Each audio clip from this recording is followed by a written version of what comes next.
Welcome to మన TV. ముందుగా headlines చూద్దాం.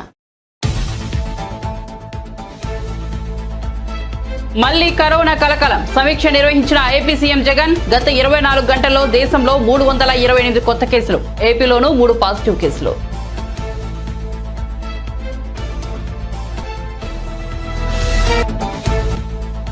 జమ్మూ కాశ్మీర్లోని పూంచ్ జిల్లాలో ఉగ్రవాదుల దుశ్చర్య. ఉగ్రవాదుల ఏరివేత ఆపరేషన్ చేపడుతుండగా 2 ఆర్మీ ట్రక్కులపై దాడి చేసిన తీవ్రవాదులు. ఇంటెలిజెన్సీ సమాచారంతో బుధవారం రాత్రి నుంచి ఆపరేషన్ చేపడుతున్న ఆర్మీ. వాహనదారులకు తెలంగాణ ప్రభుత్వం శుభవార్త. ఆర్టీసీ బస్సులు, తోపుడు బండ్లపై 90%, 2 వీలర్స్ పై 80% రాయితీ ప్రకటించిన ప్రభుత్వం. ఈ నెల 26వ తేదీ నుండి 2024 జనవరి 10వ తేదీ వరకు ఈ అవకాశం. తిరుమలలో రేపటి నుంచి వైకుంఠ ద్వార దర్శనం. శనివారం ఉదయం 1:45 నుంచి తిరుమలలో వైకుంఠ ద్వార దర్శనం. టోకెన్లు జారీ చేసిన టీటీడీ అధికారులు. తిరుమల తిరుపతిలోని 9 చోట్ల టోకెన్ కౌంటర్లు ఏర్పాటు. ఇక వార్త వివరాల్లోకి వెళ్తే, దేశంలో మరోసారి కరోనా మహమ్మారి తాలూకు ప్రకంపనలు వినిపిస్తున్నాయి. గడిచిన 24 గంటల్లో దేశంలో 328 కొత్త కేసులు నమోదయ్యాయి. ఏపీలోనూ 3 పాజిటివ్ కేసులు గుర్తించారు. దేశంలో ప్రస్తుతం వ్యాపిస్తున్న వేరియంట్ JN1 అని ప్రచారంలో ఉన్న నేపథ్యంలో ఏపీ సీఎం జగన్ సమీక్ష నిర్వహించారు. దేశంలో మళ్లీ కరోనా గంటికలు మోగుతుండడం పట్ల అధికారులతో చర్చించారు. JN1 కరోనా వేరియంట్ ప్రమాదకరం కాదని, దీనిపై పెద్దగా ఆందోళన చెందాల్సిన అవసరం లేదని అధికారులు సీఎంకు చెప్పారు. ఈ వేరియంట్ తో ప్రజలకు ఎలాంటి ఇబ్బందులు కలగడం లేదని, ఆసుపత్రిలో చేరాల్సిన అవసరం లేకుండానే కోలుకుంటున్నారని వారు వివరించారు. JN1 తో డెల్టా వేరియంట్ లక్షణాలు లేవని అధికారులు స్పష్టం చేశారు. అయితే JN1 వేరియంట్ కు వేగంగా వ్యాపించే లక్షణం ఉందని తెలిపారు. డబ్బులుంటేనే రాజకీయాలు అనే ఆలోచన పక్కన పెట్టాలని ముఖ్యమంత్రి రేవంత్ రెడ్డి అన్నారు. ప్రజల్లోకి వెళ్లి ప్రజలకు సేవ చేస్తే ప్రజలు తప్పకుండా ఆదరిస్తారని పేర్కొన్నారు. శుక్రవారం బాగ్లింగంపల్లిలోని BR అంబేద్కర్ లా కాలేజీ అలుమ్నిపేడ్ గ్రాడ్యుయేషన్ డేలో సీఎం పాల్గొన్నారు. ఈ సందర్భంగా సీఎం మాట్లాడుతూ ఎమ్మెల్యేలు వివేక్, వినోద్ రామాలయంలో లవకుశల్ లాంటి వారని కొనియాడారు. ఎంత సంపాదించామనేది కాదు, సమాజానికి ఎంత పంచామనేది సామాజిక బాధ్యత అనేది కాకా విధానం అన్నారు. అటువంటి కాకా వర్ధంతి రోజు గ్రాడ్యుయేషన్ డే నిర్వహించడం గొప్ప కార్యక్రమాన్ని ప్రశంసించారు. గత 50 ఏళ్లుగా ఎంతో మంది విద్యార్థులను తీర్చిదిద్దిన ఘనత కాకా సొంతమని వ్యాఖ్యానించారు. దేశ నిర్మాణంలో ఆయన వారి సామాజిక బాధ్యతను నిర్వర్తించారు. ఎలాంటి లాభాపేక్ష లేకుండా విద్యార్థులకు విద్యనందిస్తున్న ఘనత కాకా కుటుంబానిదన్నారు. తెలంగాణ ఉద్యమంలో కాకా ఫ్యామిలీ ముందుందన్న సీఎం ఢిల్లీలోని కాంగ్రెస్ ఆఫీస్ కూడా కాకా పేరున ఉందని తెలిపారు. దేశ నిర్మాణంలో కూడా కాకా పాత్ర ఉందన్నారు. కాకా వెంకటస్వామి గారి వర్ధంతి సందర్భంగా డాక్టర్ BR అంబేద్కర్ కళాశాల పూర్వ విద్యార్థులందరూ కళాశాల సెక్రటరీ సరోజ గారి పర్యవేక్షణలో ఇంత మంచి కార్యక్రమాన్ని ఏర్పాటు చేసి పూర్వ విద్యార్థులనే కాకుండా ఈనాటి విద్యార్థులందరికీ ఒక స్ఫూర్తినివ్వడానికి బ్రహ్మాండమైన కార్యక్రమాన్ని ఏర్పాటు చేసి, ఈ కార్యక్రమంలో మంత్రివర్యులు దుద్దిల్ల శ్రీధర్ బాబు గారు, మంత్రివర్యులు పొన్నం ప్రభాకర్ గారు, శాసనసభ్యులు విజయ రమణారావు, శాసనసభ్యులు రాజ్ ఠాకూర్ గారు, అదేవిధంగా వెంకటస్వామి గారి కుమారులు గడ్డం వినోద్ గారు, గడ్డం వివేక్ గారు, వారిద్దరిని చూసినప్పుడు నాకు రామాయణంలో లవకుశలం చూసినట్టుగా అనిపిస్తుంది.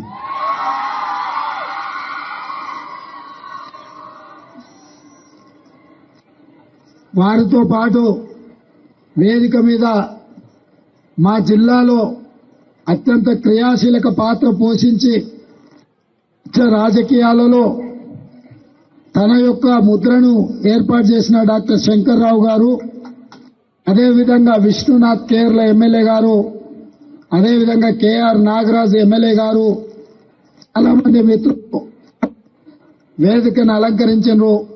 అదేవిధంగా విమలక్క గారు, ప్రొఫెసర్ పురుషోత్తం గారు, చాలా మంది పూర్వ విద్యార్థులు, యువమిత్రులు, వంశీ ఈ మొత్తం కార్యక్రమాన్ని పర్యవేక్షిస్తూ ఇంత మంచి కార్యక్రమాన్ని ఏర్పాటు చేసిన యాజమాన్యానికి, సిబ్బందికి మనస్ఫూర్తిగా ధన్యవాదాలు తెలియజేస్తున్నా. మిత్రులారా, ఎంత సంపాదించడమని కాదు, సమాజానికి ఎంత పంచడం అనేది బాధ్యత. ఆ సామాజిక బాధ్యతలో కాకా వెంకటస్వామి గారి కుటుంబం ముందుండి 50 సంవత్సరాలు 1973లో ప్రారంభించిన ఈ విద్యా సంస్థను 50 సంవత్సరాలు 1,50,000 మందిని నైపుణ్యం కలిగిన విద్యార్థులను తయారు చేసి ఈ దేశ నిర్మాణంలో అత్యంత క్రియాశీలక పాత్ర పోషించడం అభినందనీయం.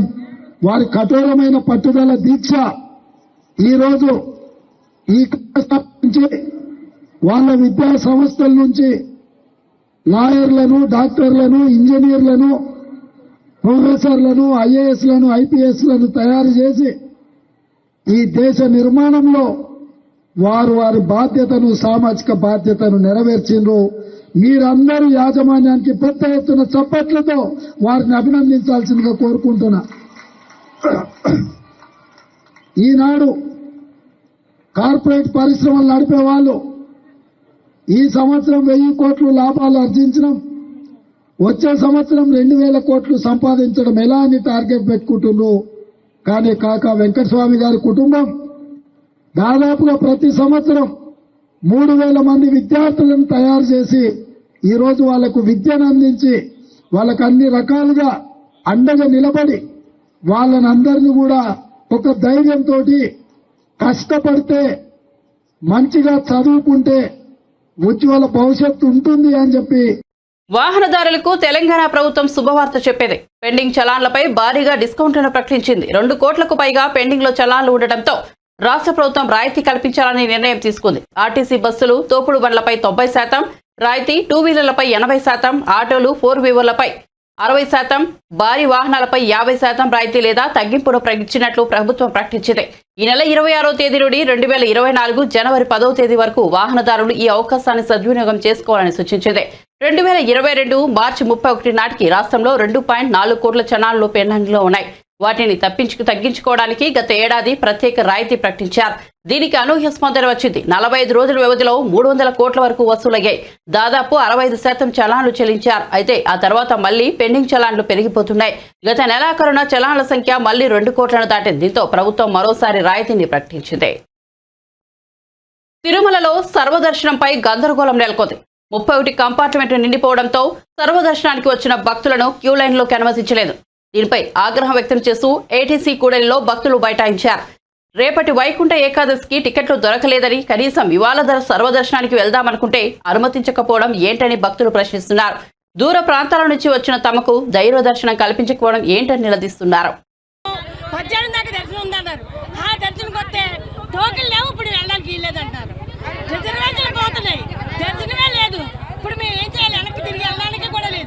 దేవుని చూడకుండా వెళ్ళకూడదు. ఏం చేయమంటారు చెప్పండి? వెళ్ళకూడదు. రాత్రి 8:30 9కు వదిలేశారు. మేము ఎందుకు వెళ్ళే వచ్చాం, టోకెన్ లేవంటున్నారు. వైకుంఠానికి చెడ్డాం, మామూలు దర్శనానికి చెడ్డాం. మరి మా పరిస్థితి ఏంటి? ఇప్పుడు ఏ దర్శనానికి మేము ట్రైన్ రిజర్వేషన్ ఆదివారం చేయించుకున్నాం.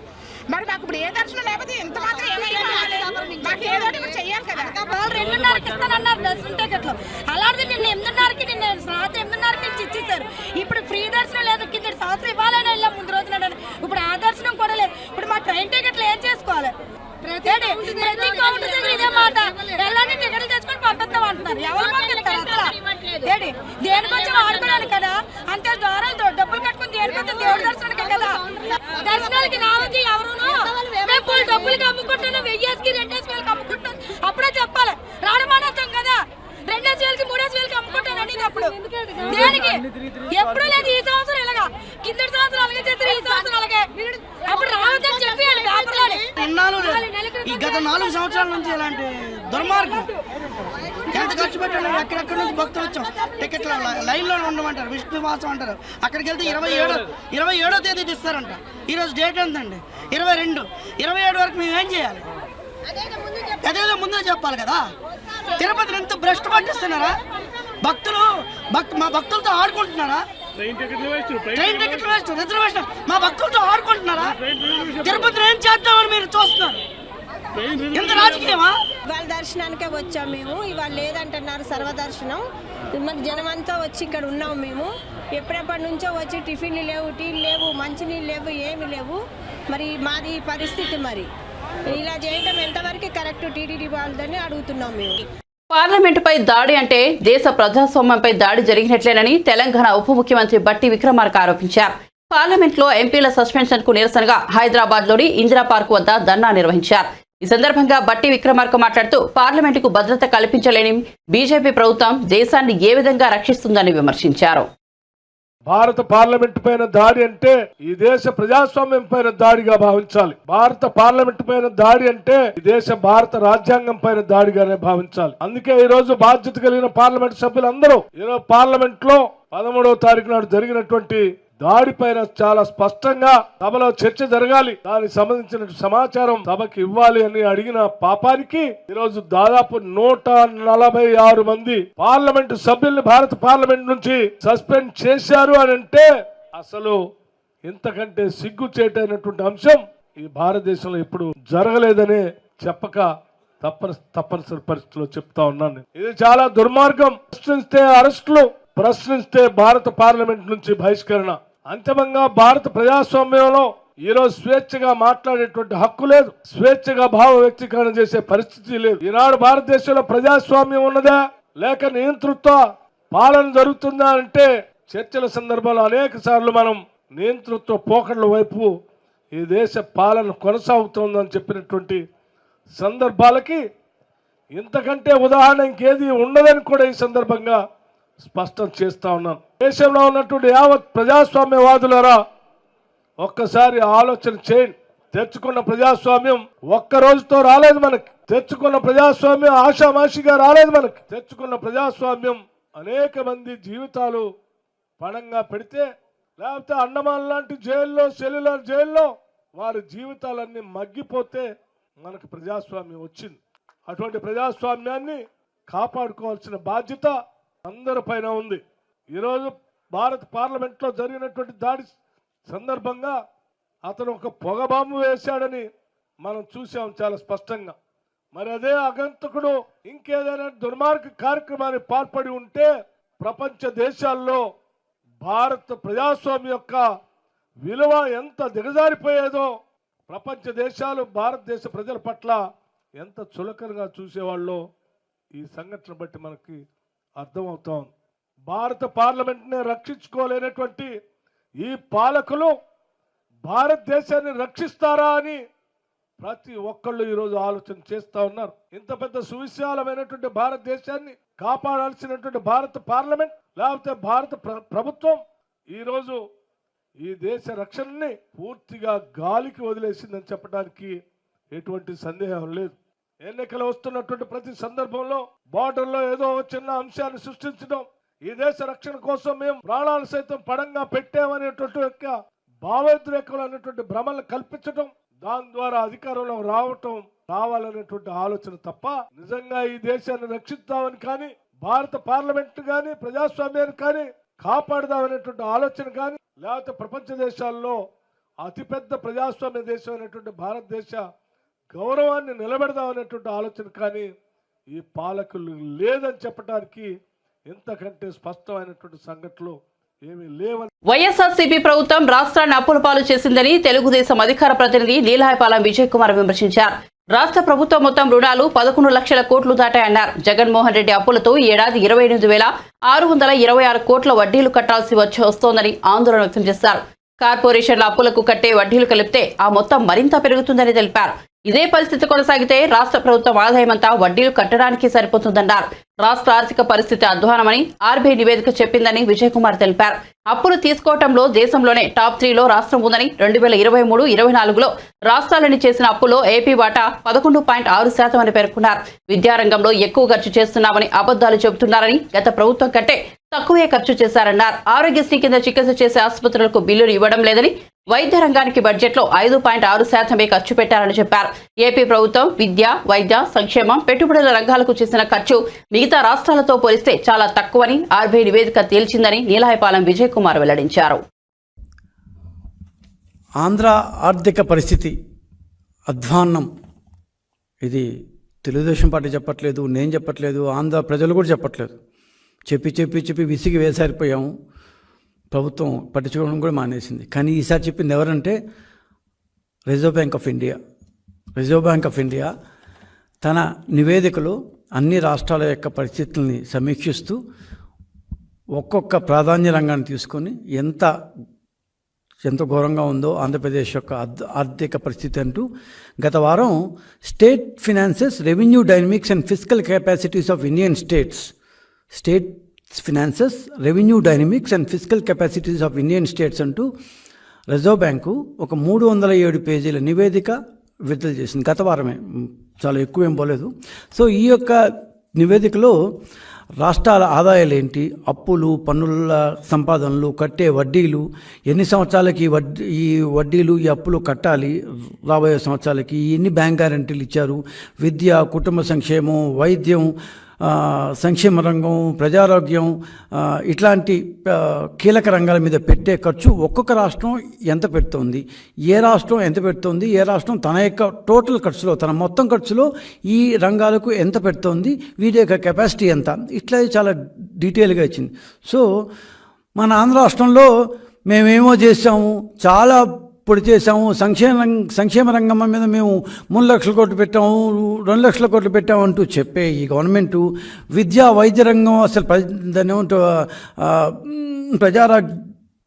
ప్రజా ఆరోగ్యం, ఈ యొక్క రంగంలో మేము అద్భుతాలు చేస్తాము అంటూ చెప్పే జగన్మోహన్ రెడ్డి గారు ఒక్కసారి ఆ నివేదిక చూస్తే తమ యొక్క మాటలు ఎంత సత్యదూరాలో ఆయన కూడా అర్థమవుతుంది. Sir, it is there in the ఇంటర్నెట్లో ఉంది, ఎవరైనా చూసుకోవచ్చు. ఇంకొకసారి ఆ పేరు చెప్తాను sir. State finances, revenue dynamics and fiscal capacities of Indian states, RBI గత వారం రిలీజ్ చేసిన 307 పేజీల నివేదిక. నేను ఇప్పుడు చెప్పబోయే అంకెలన్నీ దీంట్లో నుంచి తీసుకున్న రిజర్వ్ బ్యాంక్ యొక్క అంకెలే చెప్పబోతున్నాను. వాళ్ళ యొక్క ప్రభుత్వ మాటలకి, వారు పెట్టే ఖర్చులకి ఎంత సాపత్యం ఉంది. వాళ్ళు పెట్టే ఖర్చు ఏమో ఇంత ఉంటుంది, చెప్పే మాటలేమో ఆకాశంలో ఉంటాయి అన్నమాట. సో వారి మాటలకు చేతలకు ఎంత సాపత్యం ఉంది, ఎంత దూరం ఉంది అనేది ప్రజలు ఎందుకు అలా భావిస్తున్నారు అనేది ఒక్కసారి ఆ నివేదిక చూస్తే, RBI, reserve bank of India ఇచ్చిన నివేదిక చూస్తే స్పష్టంగా తెలుస్తుంది.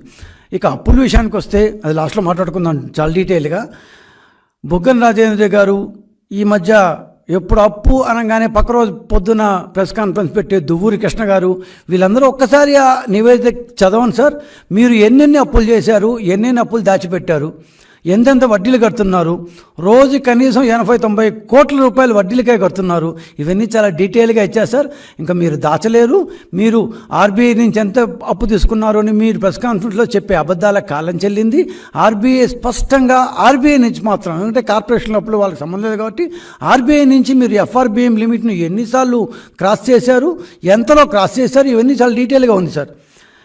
అప్పుల్లో, గ్యారంటీల్లో మన ఆంధ్రప్రదేశ్ గవర్నమెంట్ ఫస్ట్ ప్లేస్లో ఎలా వచ్చింది, ఎంత కూడా చాలా గ్యారంటీకి ఇచ్చారు సార్. సో గొప్పగా చెప్పుకునే మీరు క్రైస్తవులకు సంబంధించిన చాలా అంశాలు మేనిఫెస్టోలో పెడతానని తెలుగుదేశం పార్టీ జాతీయ అధ్యక్షుడు, మాజీ మంత్రి నారా చంద్రబాబు నాయుడు స్పష్టం చేశారు. గురువారం తెలుగుదేశం పార్టీ కేంద్ర కార్యాలయంలో సెమీ క్రిస్మస్ వేడుకలు నిర్వహించారు. ఈ వేడుకల్లో చంద్రబాబు నాయుడు, పార్టీ సీనియర్ నేతలు, టీడీపీ క్రిస్టియన్ విభాగ నేతలు పాల్గొన్నారు.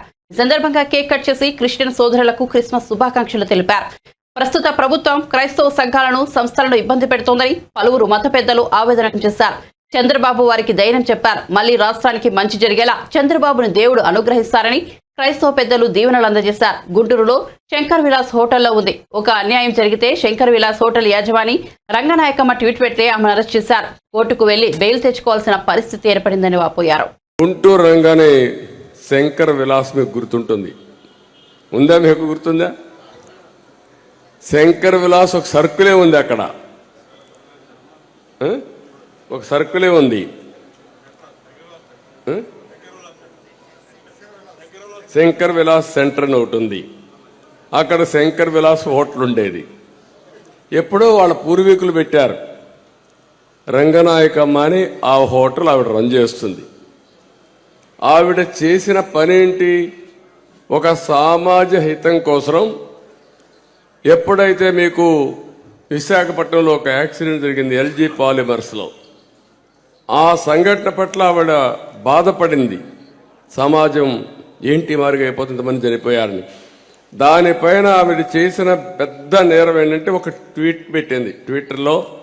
ఒక మెసేజ్ పెట్టింది, దాన్ని ఖండిస్తూ కన్సర్న్ చూపించింది. అది మహా నేరమైపోయి ఆ మహిళకి శాపంగా మారిపోయింది. ఆవిడ్ని అక్కడి నుంచి వేధించారు. నువ్వు పెడతావా అని చెప్పి వేధించి కడాన ఆవిడపైన 41A నోటీస్ ఇవ్వకుండా అరెస్ట్ చేయబోతే కోర్టుకు పోయి బెయిల్ తెచ్చుకునింది. అక్కడి నుంచి మళ్ళీ వేధించారు. ఆవిడ్ని ఆ హోటల్లో ఏ విధంగానైనా సరే ముయించాలని ప్రయత్నం చేసి, తద్వారా మీరు చూస్తే ఎవరైతే ఆవిడ మీద వ్యతిరేకంగా ఉంటారో వాళ్ళందరినీ పురుకొల్పి లేని అప్పులు కూడా ఉన్నట్టు సృష్టించి వాళ్ళందరినీ ఇంటికి పంపించి బెదిరించి కడాన హోటల్ ముయించేశారు. హోటల్ ముయించేసిన తర్వాత ఆవిడ ఇంకేదో ఒక వ్యాపారం చేసుకోవాలని ఇంకొక చిన్న వ్యాపారం చేసుకోవడానికి ఇంకొకటి ఎస్టాబ్లిష్మెంట్ స్టార్ట్ చేసింది. అది స్టార్ట్ చేస్తే అక్కడ అది జరగనీయకుండా అడ్డం పడ్డారు, పర్మిషన్ ఇవ్వకుండా అడ్డం పడ్డారు. ఇంకా బతకలేక ఈ ఊరు వదిలిపెట్టి హైదరాబాద్కి వెళ్ళింది. Can you imagine this? ఒక్కసారి మీరు ఆలోచిస్తే ఎంత బాధేస్తుందంటే, ఈ రాష్ట్రంలో ఒక సాధారణమైన వ్యక్తులు బతికే పరిస్థితిలో ఉన్నారా అని అడుగుతున్నా. ఈరోజే నేను చూసినప్పుడు రంగనాయకమ్మ గారి యొక్క అరెస్ట్ని ఆ రోజు చూశాను, నేను సహకరించాను, పార్టీ కూడా కండెమ్ చేశాం. కానీ ఈరోజు ఆంధ్రజ్యోతిలో నవ్య అనే దీని కింద ఆర్టికల్ రాసి ఈ స్టోరీ అంతా రాస్తే మనసుండే ప్రతి ఒక్కడు కూడా బాధపడాలి. ఇలాంటి సెమీ క్రిస్మస్లో మనం మెసేజ్ చదువుకోవడం కాదు, సమాజం ఏమైపోతుందో దాన్ని కరెక్ట్ చేయడానికి ప్రతి ఒక్క రెవరెండ్ కానీ, ఫాదర్ కానీ, పాస్టర్ కానీ ప్రతి ఒక్కరు కూడా అన్ని మతాల వాళ్ళు కూడా ఆలోచించాల్సిన సమయం అని చెప్పిన బాధ. ఈ 100 రోజులు కానీ సమాజ హితం కోసం మీరు ఆలోచించకపోతే, కులము, మతము, ప్రాంతం అని కానీ మీరు ఆలోచిస్తే ఈ రాష్ట్రంలో ఏం మిగలదు. రంగనాయకమ్మ గతే మన అందరికి కూడా ఎవరు రాని రాష్ట్రానికి. ఆవిడ అడిగితే ఇప్పుడు అంటా ఉంది ఇంకా ఆంధ్రప్రదేశ్కు. నూతన సంవత్సర వేడుకలను రాత్రి 1 గంటలోపు ఆపేయాలని హైదరాబాద్ సిపి కొత్తకోట శ్రీనివాసరెడ్డి హెచ్చరించారు. నిబంధనలను అతిక్రమిస్తే కఠిన చర్యలు తీసుకుంటామని హెచ్చరించారు. పబ్బులు, బార్లలో డ్రగ్స్ ఉన్నాయని తెలిస్తే కఠిన చర్యలు తీసుకుంటామని వార్నింగ్ ఇచ్చారు. డ్రంక్ అండ్ డ్రైవ్ లో దొరికితే 10,000 జరిమానా, 6 నెలల జైలు శిక్ష తప్పదని హెచ్చరించారు. హైదరాబాద్ కమిషనరేట్ లో నగర వార్షిక నేర నివేదికను ఆయన విడుదల చేశారు. ఈ సందర్భంగా ఆయన మాట్లాడుతూ డ్రగ్స్ నిర్మూలనకు నార్కోటిక్ బ్యూరో తీవ్రంగా కృషి చేస్తోందని తెలిపారు. సరఫరా చేసే వాళ్ళు ఎక్కడ ఉన్నా వెతికి మరీ పట్టుకుంటామన్నారు. డ్రగ్స్ ను గుర్తించేందుకు స్నిప్పర్ డ్రగ్స్ ను వాడతామని తెలిపారు. It's our duty to see that, while we allow enjoyment, revelry, but it's also our duty to see that they don't cross the line, the limits. So New Year సందర్భంగా ఇదే అవకాశాన్ని తీసుకొని మీకు నేను ఇక్కడ నుంచి చెప్పదలుచుకున్నాను. ఆల్రెడీ మీకు ప్రెస్ నోట్ కూడా ఇవ్వడం జరిగింది 2 రోజుల క్రితం. అందులో all the new year restrictions as usual every year ఉన్నట్టుగానే ఈవెంట్స్ మీద కానీ, తర్వాత ఎస్టాబ్లిష్మెంట్స్ ఎంతవరకు ఫంక్షన్ చేయాలన్న విషయంలో కానీ, అంటే 1 o'clock వరకు మాత్రమే చేయాలి. ఆ తర్వాత 1 నిమిషం కూడా మేము అలో చేయం. సో 12:45 నుంచే క్లోజర్కి చర్య తీసుకోవాలి ఆల్ ఎస్టాబ్లిష్మెంట్స్. అంటే ఆ టైంలో 12:30, 12:45 నుంచే కస్టమర్స్కి ఇంక క్లోజ్ చేస్తున్నా వెళ్ళిపోవడం చెప్పడం, నాట్ 1 o'clock చెప్పడం కదా. ఎందుకంటే 1 o'clock చెప్తే 1:30 అవుతుంది, 2 కూడా అవుతుంది. సో అట్లాగే ఈ ఏవైతే ఈవెంట్స్ మ్యూజిక్ అండ్ ఇవన్నీ సౌండ్తో చేసే ఈవెంట్స్లో డెసిబెల్స్ కూడా మీటర్స్ ఉన్నాయి. డెసిబెల్స్ పెట్టి మేము అవి ఫాలో అవుతున్నారో లేదో చూస్తాము. They should not create noise pollution. And of course once again, any use of drugs in the parties, in any pub, any restaurant, any house, anything, we are going to deploy more people. We are going to deploy more citizens who are now willing to work with us to give information. And apart from what database we already have, you have used drugs means your pub is not going to open again, your restaurant is not going to open again, come what may. Even if it is a farmhouse, it will be locked, and we'll see that they are all seized. We'll use the firm arm of the law, and we'll ensure that these things do not happen for the good of everyone. Yet if some people dare do this, and if you are caught, you are finished. Even if you are not caught on the day we come to know, we are going to chase you. So that is the message I want to send across through all of you. And so this press note మీకు already తెలుసు. I thank you for very prominently publishing it. as usual and doing your part as a responsible media. So I told you 37,866 drunk and drive cases in of which 3,782 imprisoned, suspended driving license 556, amount fined is about 91 lakhs. Then the removal of obstructive parking and encroachments, బాగా జరగాలని చెప్పాను నేను. అది ఇంకా అంటే ఇప్పటికి what I found is, because I was DCP traffic about 2 decades ago, what I am finding, these busy hours, business hours in the business districts, what they call as these downtowns, our time lo there is, we used to have that time, I think it is still there, we used to have restrictions on movement of certain vehicles, slow moving vehicles, I mean these trolley autos, of course certainly no trucks, but somehow I am finding them moving, so that they cause lot of traffic congestion. Panjagutta ఎర్రమంచిల్లోని ఓ shopping complex లో తాజాగా అగ్ని ప్రమాదం చోటు చేసుకుంది. శుక్రవారం ఉదయం ఎర్రమంచిల్లోని ఓ భవనంలో అకస్మాత్తుగా మంటలు చెలరేగాయి. సమాచారం అందిన వెంటనే ఘటనా స్థలానికి చేరుకున్న అగ్నిమాపక సిబ్బంది మంటలను ఆర్పేందుకు ప్రయత్నించారు. భవనంలో చిక్కుకున్న వారికి బయటకు తీశారు. 6వ అంతస్తులో చిక్కుకున్న వారిలో 6గురికి సురక్షితంగా బయటకు తీసుకొచ్చారు. ఈ ప్రమాదానికి గల కారణం ఇంకా తెలియరాలేదు. తిరుమలలో వైకుంఠ ద్వార దర్శనానికి అన్ని ఏర్పాట్లు పూర్తయ్యాయి. రేపటి నుంచి జనవరి 1 వరకు భక్తులకు వైకుంఠ ద్వార దర్శనానికి అనుమతించనున్నారు. తిరుపతి తిరుమలలోని మొత్తం 9 ప్రాంతాల్లో 90 కౌంటర్ల ద్వారా టోకెన్లు జారీ చేస్తున్నారు. జమ్మూ కాశ్మీర్లోని పూంచ్ జిల్లాలో ఉగ్రవాదులు మరో దుశ్చర్యకు పాల్పడ్డారు. గురువారం సాయంత్రం 3:45 సమయంలో రాజౌరిలోని పూంచ్ ప్రాంతంలో ఉన్న డేర్ హక్కీ గలీ నుంచి వెళ్తున్న 2 ఆర్మీ ట్రక్కులపై ఉగ్రవాదులు ఆకస్మిక దాడికి తెగబడ్డారు. దీంతో సైనికులు ఆర్మీ మధ్య భీకర ఎదురుకాల్పులు జరిగాయి. ఈ ఘటనలో 3 సైనికులు వీరమరణం పొందారు. మరో 3 జవానులు తీవ్రంగా గాయపడ్డారని ఇండియన్ ఆర్మీ ప్రకటించింది. కాగా ఉగ్రవాదులు నక్కి ఉన్నారని ఇంటెలిజెన్స్ సమాచారం అందడంతో డీకేజీ ప్రాంతంలో బుధవారం రాత్రి నుంచి భారత సైన్యం ఆపరేషన్ చేపడుతోంది. గురువారం సాయంత్రం నుంచి ఉగ్రవాదులు సైన్యం మధ్య ఎదురుకాల్పులు జరుగుతున్నాయని, ఎన్కౌంటర్లో పురోగతి ఉందని ఆర్మీ ప్రతినిధి వెల్లడించారు. కోవిడ్ వ్యాప్తిపై అపోహలు వద్దని Warangal MGM superintendent doctor Chandrasekhar సూచించారు. జలుబు చేస్తే ఆర్టీపీసీఆర్ పరీక్ష చేయించుకోవాలని తెలిపారు. కోవిడ్ మరో కొత్త వేరియంట్ వ్యాప్తిపై సోషల్ మీడియాలో వస్తున్న కథనాలపై స్పందించారు. ఈ మేరకు వివరణ ఇచ్చారు. నిన్న 28 డిసెంబర్ 7:54 62 సంవత్సరాల మహిళ అండ్ భూపాల్పల్లి డిస్ట్రిక్ట్ కి చెందిన ఎంజిఎం హాస్పిటల్లో అడ్మిట్ చేయడం జరిగింది. తీవ్ర శ్వాసకోశ సంబంధమైన ఇబ్బందితో మన దగ్గరికి రావడం జరిగింది. అయితే హిస్టరీలో ఆమె గత 4 రోజులుగా వరంగల్లో ఒక ప్రైవేట్ నర్సింగ్ హోమ్ లో చికిత్స పొందుతూ అక్కడ కోవిడ్ పాజిటివ్ గా ఓ ప్రైవేట్ ల్యాబ్ నుంచి చేసిన రిపోర్ట్ కూడా తీసుకురావడం జరిగింది. అయితే మేము వెంటనే స్పందించి ఆమెను ఐసోలేట్ చేసి కోవిడ్ వార్డులో ప్రత్యేకంగా చికిత్స అందిస్తున్నాము. Severe acute respiratory infection sorry ward కింద ఇవ్వడం జరుగుతున్నది. ప్రస్తుతం ఆమె స్టేబుల్ గా ఉన్నది. ఆక్సిజన్ మీద. బులెటిన్ ముగించే ముందు హెడ్లైన్స్ మరోసారి చూద్దాం. మళ్లీ కరోనా కలకలం. సమీక్ష నిర్వహించిన ఏపీ సీఎం జగన్. గత 24 గంటల్లో దేశంలో 328 కొత్త కేసులు. ఏపీలోనూ 3 పాజిటివ్ కేసులు.